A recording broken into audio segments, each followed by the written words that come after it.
ইসমাইল ছিল আমার ডান হাত। কিন্তু একটা জিনিস দেখতাম, সে যখনই আমার কাছে আসতো বন্ধুর বাইক চালিয়ে আসতো। আমি চুপ করে থেকেছি।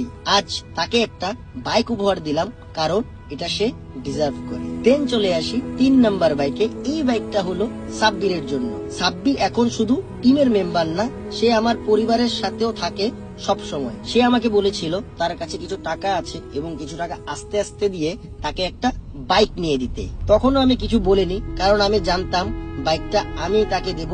সে আমার ভাই, তার স্বপ্নে আমি থাকবো না, এটা তো হয় না। আজ সে বাইকটা পেল নিজের কিছু না দিয়েই। আসসালামু আলাইকুম এভরিওয়ান, কি অবস্থা সবার, কেমন আছেন সবাই? আশা করি সবাই অনেক বেশি ভালো আছেন। আমি আর ফাহিম আজ সকালে ঘুম থেকে উঠে জুম্মার নামাজ আদায় করি মিরপুরে নামাজ পড়েই সরাসরি চলে যাই সাওয়ারিতে। 3টা বাইক নেই আর ফোন দিয়ে সবাইকে চলে আসতে বলি 300 ফিট রোডে।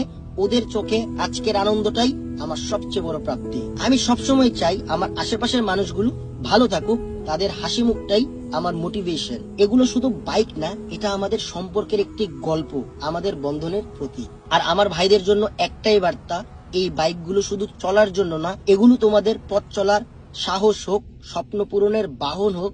তোমরা এগিয়ে যাও, আমি সবসময় পাশে আছি। জীবনে যদি কিছু পেতে চাও, আগে দিতে শিখো। ভালোবাসা দিলে ভালোবাসা ফিরে আসে দ্বিগুণ হয়ে। আর তোমাদের চাচ্ছু দেখতে দেখতে 12টা বাইক 12 জন টিম মেম্বারকে দিয়ে দিয়েছে, এবং আমি চাই যে আমার প্রত্যেকটা ভাই এক একটা পর্যায়ে যে দাঁড়াক, এটাই আমার শেষ ইচ্ছা। আর